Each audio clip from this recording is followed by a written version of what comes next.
Hi knitters. So this is a tutorial on seaming the Funfetti Cupcake top, which is a t-shirt that is knit flat lace panels, and my lace, it's like an eyelet star stitch, and then joined and knit all the way rest and all the way around down in the round. So for this top, there is just a little bit of seaming, and that is because we have an I-cord edge and we want to seam both sides of that I-cord edge at the shoulder to attach the top at your shoulders. So sorry if I'm not super coherent, that is how I am today. So this is actually my sample. I've already seamed one side here, so I can show you what that looks like really quickly.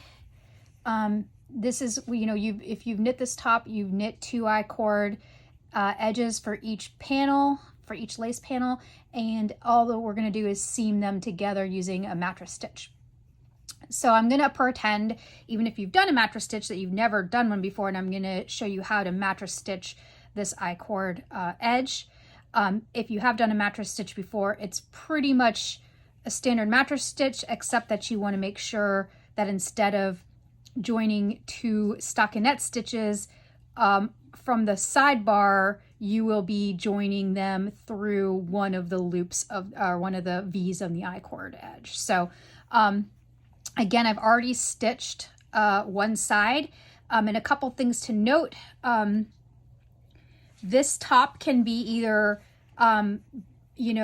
seamed close to the neck to give it a more structured fitted look, or it can be seamed wider at like farther out, like stopping closer to the shoulder to give it a slouchier look.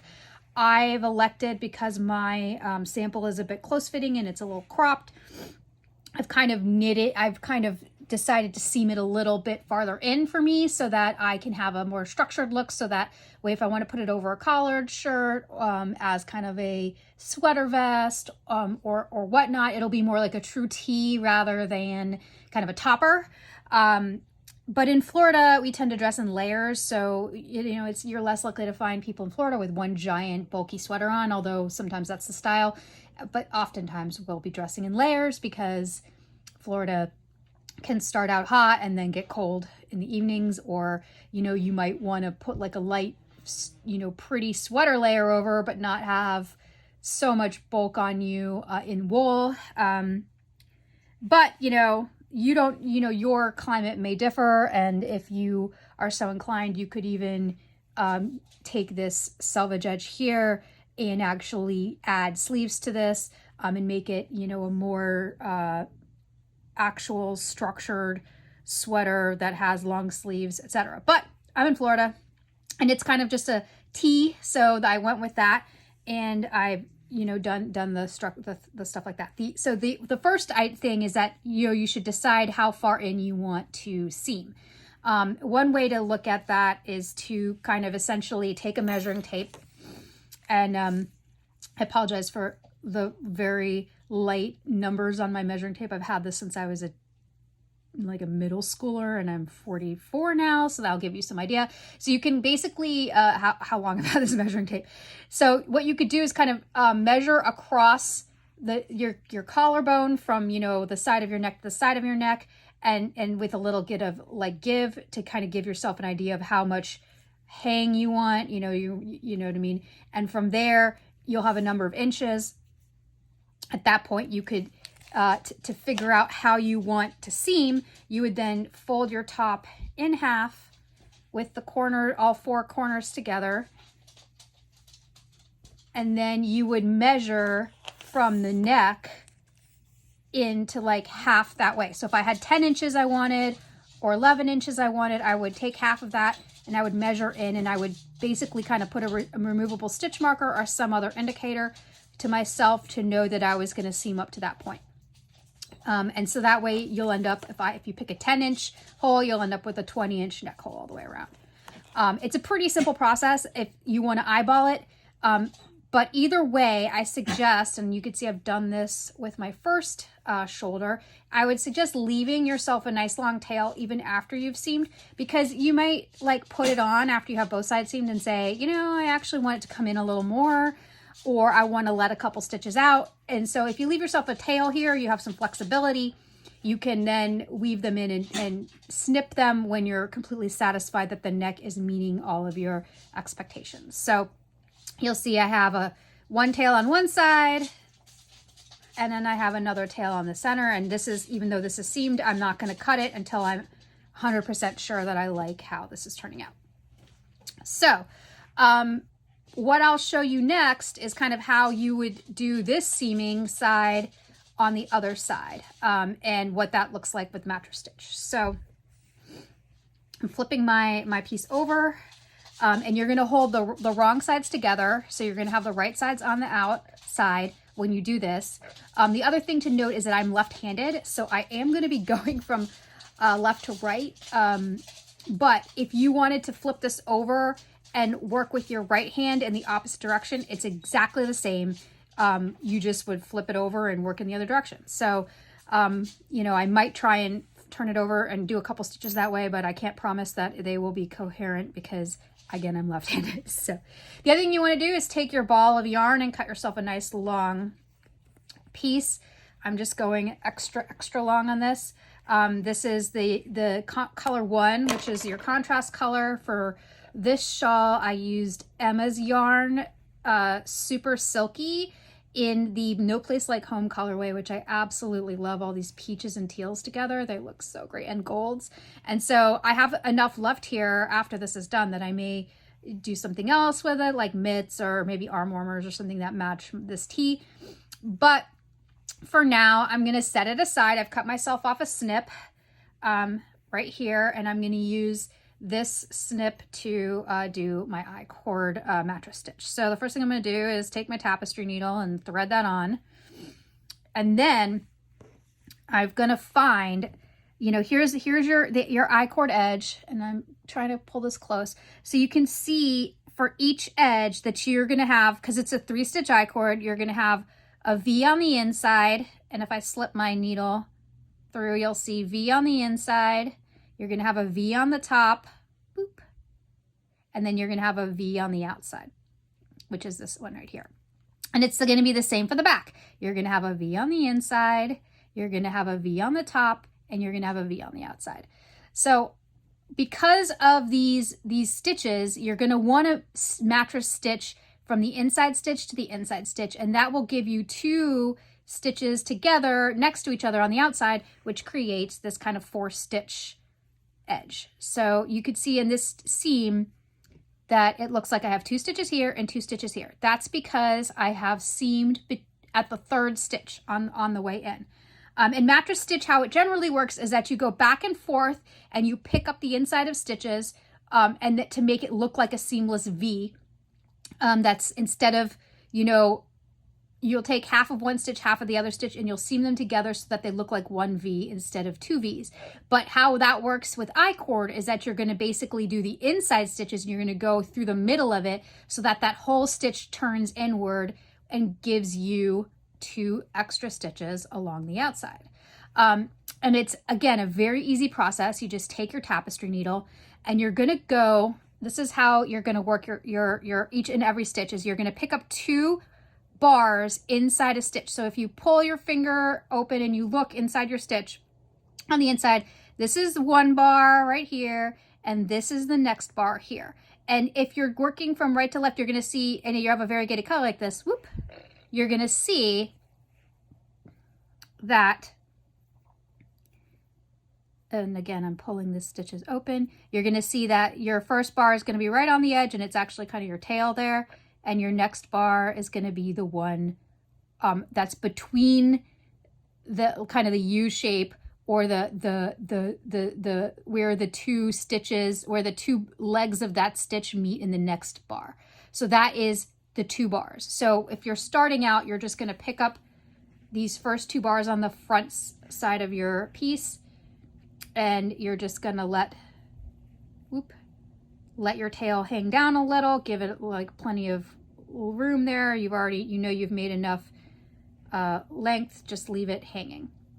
And then you're going to match up on the other side, on your other side, on the inside. And this one is sometimes a little tougher because of, depending on which is the cast on edge and which is, the kind of the edge that you just bound off on, or where you got to the end, not bound off on, but which side was the beginning of the cast on and which side was not. See, this is where the beginning of one of the cast ons was, so it's a little tougher to negotiate. But what I do then is I just start a little farther in where I can clearly see the V's, and I follow that back. So that's a V and that's a V, and I follow them back here. So I'm going to go through this stitch here, this bar right here.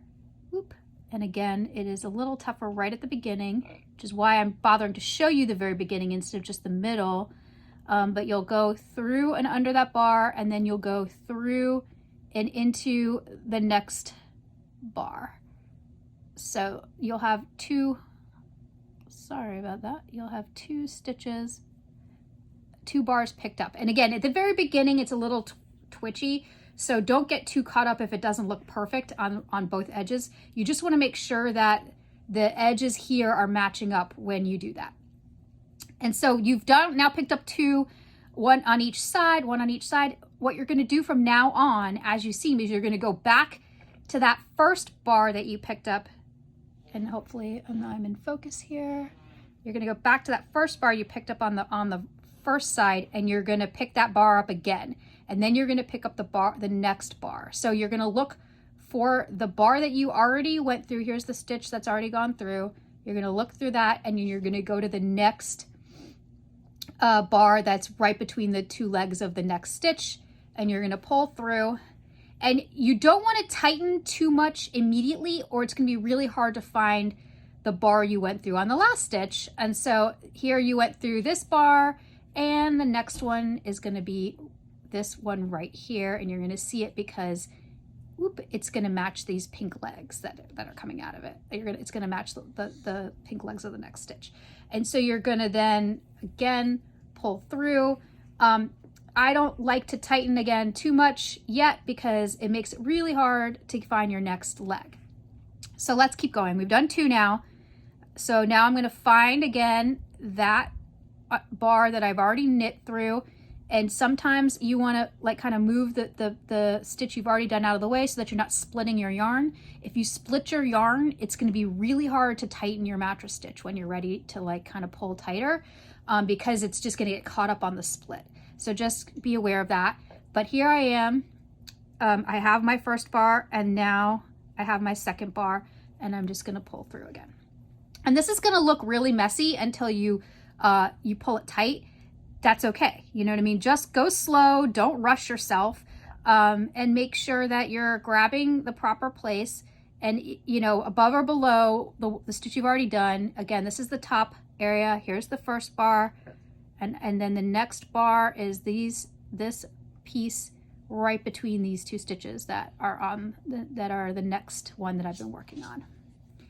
Okay, so I've knit a few stitches now, so let's pull the tail a little so that we can see how these tighten up. So you can see I haven't tightened them quite at all, but if I pull this back stitch, they'll start to come together, and if I pull this front, they will start to come together as well, and you will start to see that you're getting these 4 stitches together. And so I'm going to do a few more with you here, and then I'll try to do them with my right hand so that if you're right-handed, you get some idea of how this works. Because I, as a left-handed person, understand how frustrating it is for every tutorial and everything to come from the right-handed perspective. So I try to be even to my right-handed friends here because I understand how difficult sometimes it is to figure stuff out if you're on the other hand and how you would hold the needle, etc. So here I am gonna just gently finagle this stitch so that it's free, and I'm gonna continue my mattress stitching along. And again, take this slow. If you don't feel like you have to rush through to get it seamed, you're actually not going to be doing that much seaming. You might be doing between 5 and 10 inches. along each side. So it's really not very much seaming at all. So don't, you know, get frustrated or give up or rush it. And if you need to, wear your reading glasses. This is something I've also learned while doing these projects. So here I'll go and tug gently. Again, you don't want to tug too hard because then it's going to be really hard to see where you were. And you can see that now that shoulder seam is starting to line up. And the next, I will again flip myself over and try to do this from the right side. So from the right side, I had just done one of the back, which is now the front. So I'm going to go back to the front and I'm going to find, my leg that I already went through, which was this guy here. I'm going to pull him up. And then I'm going to go to the next leg, which is, and I'm going to be careful to just pick up that thread, that yarn, I'm splitting it. There we go. And that's the next leg for the next stitch. I'm going to pull through, and then I am going to do the leg that I just picked up on the bottom, which was right here. That guy, and I'm going to do the next one, which is between these two stitches here. And then so you can see that it works exactly the same if you're going from right to left. If you're right-handed and you want to be doing it that way, you totally can. I keep switching to my left hand because I'm left-handed and it's just so hard to do this stuff from the opposite hand. But you can see there that it's exactly the same. You're just starting in one direction, whether you go this way or that way. You just start with one side and you add the other side and you just alternate all the way across until you hit the edge of the seam. You can see here on the side that I've done, I ended on a back side, and this is about 6 inches. And because I'm knitting the 22-inch shoulder, so that would have been across, this gives me 6 inches, 6 inches, and 10 inches in the middle. Now, again, I'm not cutting anything until I know for sure that it fits and I like the way it fits. So I'm just going to keep going along with this seam until it also is 6 inches. And then I'm going to leave my yarn unbroken and try it on, and, maybe try it on by itself, try it on with like a blouse underneath, or however I plan to wear it, just to make sure I'm not getting too constrained in the neck and it's hanging the way I like. And then when I'm sure that I like it, I will go ahead and do the final weave in of these ends and then any other ends that are still sitting out there. So that is how you would mattress stitch the collar, the shoulders of the Funfetti Cupcake top. If you have any questions, feel free to, come onto my Discord channel and ask them, or email hello@cryptoknits.com. If you are interested in some of my other, designs, I have some other toppers that are even like no seaming, that I have one in the works right now that'll just have a 3-needle bind off at the top. So, definitely keep an eye out if you're interested in these kinds of patterns. I really like, again, these patterns that have a lot of finishing to the edges. So like, the bottom along here is a, alternating cable bind off so that you get a really clean, stretchy edge. Everything along the top is I-cord, and then all my edges along the edge are selvage so that you get a nice clean edge. So hopefully you are enjoying this pattern, and apologies, sneeze there. And that you found this tutorial helpful in how to mattress stitch an I-cord. Again, reach out if you have any questions, and I look forward to seeing you all on the next video.